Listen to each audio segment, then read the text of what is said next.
Alright guys, TacticalRab back again today. I hope you're all doing well and enjoying your day so far. In these last couple of seasons, we have probably seen more amateur players come into the pro scene than ever before. Is that due to the passion that they bring to the table that some of the veteran players do not seem to have anymore? That's maybe what Kenny is talking about today, and some of those players I'm sure finding their way out of the scene. Intriguing your thoughts in the comment section below. Like if you guys enjoyed the video, subscribe if you were new as always, I greatly appreciate it. Everybody outside the channel, thank you very much indeed for doing that. Of course, nowadays, we no longer have these kind of roster change periods, so there's been so many changes this season we've seen already. Last season as well, so many veteran players kind of on their way out of the scene. This season we've certainly seen that as well. And of course, back in the day, there used to be like these roster change periods, right? So you couldn't make too many changes really through the course of the season. And then this team, you've got like teams like LA Thieves, for example, they can do changes every other day. And well, is passion a big part of that, right? We talk about the fact that these young and up and coming players, they just love playing the game. And this is what a lot of the veteran players used to do back in the day. They'd play a ridiculous amount of the game when they really love playing Call of Duty. But the problem is, when you've played it for so many years, it's tough to keep grinding the game like 8 to 12, 16 hours a day or whatever. This is what Gunless was talking about a few years ago,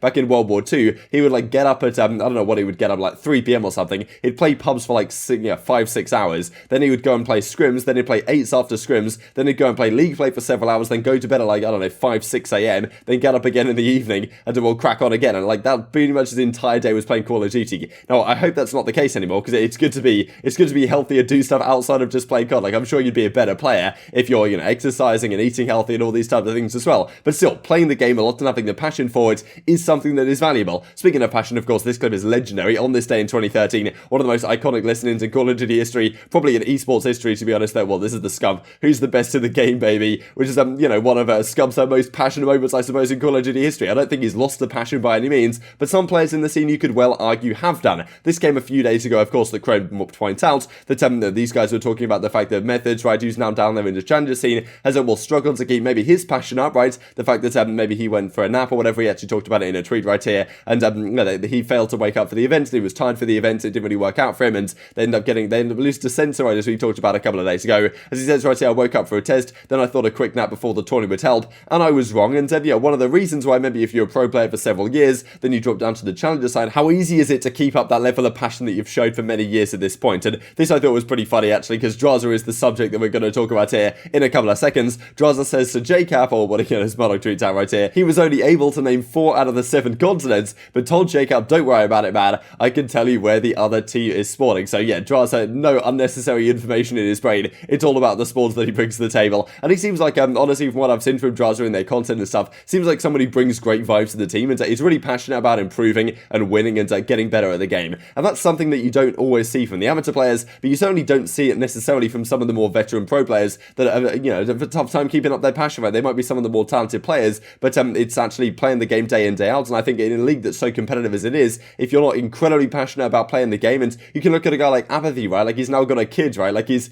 got a wife, he's got a kid, it's, it must be tough to keep up playing Call of Duty as much as these young guys are, right? And aBeZy's still an incredibly talented player, one of the best SMGs of all time, but, when there's only 48 spots in the league, that's why I think a lot of people think that aBeZy, you might find his way out of the league this season if there's no expansion. That's certainly been a lot of the discussion on the Los Angeles Griller side. So this is what Kenny says back in 2018. You've got to have a lot of passion towards anything you do. And I'll show a clip right now from the flank a couple of days ago where he talks about, Drazah coming into the team. They weren't sure about bringing him in initially, right? Because they brought him in last season and had great success with him, but they didn't really get to know him particularly well because he was online and they didn't really actually get to see him in real life or get to know him particularly well. And we were kind of wondering why they didn't bring him back into their squad at the start of this season. They went for Temp instead, kept him on there as a substitute, but he's saying, look, when he joined their team, he brought a level of passion that the rest of the team didn't really have, and that has really helped spur them on to great things. And while also talking about that a lot of pro players right now just do not have the passion anymore that it takes to actually be a team at the highest level. Drazah is really good. I think you guys are making the right decision, but talking about Huke a little bit and bringing in potentially John is what TJ's saying. Right. What is like the thought process behind that, and how are you feeling moving forward with the squad? Well, this whole year, even when we put Drazah on the team to begin with, I've always said that he deserves a spot in the roster. Like, he's top 10 player, maybe even top 5 when he's on in this game. Like, he's so good at this game. Is that like a carryover thought you had from like last year when you guys were playing with him?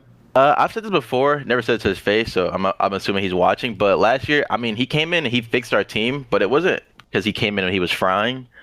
Stats-wise, he was probably the worst person on our team. obviously that's just saying stats, but he helped with the vibes, like all around. Like when he first joined our team at OGLA, he brought the vibes, he brought the comms, he brought energy, passion, like stuff like that is big nowadays, because like a lot of players that have been playing for a long time aren't really passionate, so I feel like it's insane like how good he is, and I'm just like texting Eric telling him like, bro, like this guy is so good, like he deserves to be on the roster. And Tom and I were on this show and we've talked on the side, like, dude, like this guy, like because obviously he started off there in challengers, and this guy was like, I know that Easter team, Western team was kind of winning all the chips, so to speak, but Drazah was absolutely frying outside of that. And Tom, I thought it was inevitable that you guys were going to kind of go there. Really, I mean, he got tossed back to Challengers for a week and then won the first event back at Challengers. Like good flex. It's definitely a good flex. I mean, he's a good player. He's smart, and on top of that, like you said, Kenny, he's a good dude. You know what I'm saying? He's just a good 100%. Dude. He's a good person to have on your team. So someone like that can definitely help. I feel like that was one thing too that like panned into why we didn't play with him going into this year, because we played like maybe 2 or 3 events with him. I didn't really know him like that. I met him one time and that was at Champs. Throughout this year we played together, played next to each other, become like best of friends. Like I've gotten to know more about him. Like, bro, the guy's a fun dude. He's fun to be around. So this was that tweet from Sir Scrappy we looked at a couple of days ago, calling out methods, I imagine, right? Calling yourself the best, can't wake up for a qualifier, maybe the passion not quite there. And it's obviously tough to keep the passion when you drop down to the challenger scene like that, most certainly. But for some of the pro players, this is some of the discussion, right? Of course, Slasher on that Los Angeles Thieves squad. Can't guarantee beams, but I'll be bringing the passion. That is damn sure back in 2018, most certainly. This was actually very recent from Crimsix, right? When he says that GG's FaZe lost them all the way down to the wire, like they lost in that best of 9 crazy series, pushing the limits on myself after playing with pure passion for 7 hours straight. Prior to the performance, right? This is pretty crazy from a Crimsix and the Empire guys. Played 18 maps on that championship Sunday before losing to FaZe all the way down to the wire. And well, that takes passion to do, most certainly, right? And achieving that on LAN, I suppose, is much easier. I think that maybe some of the players'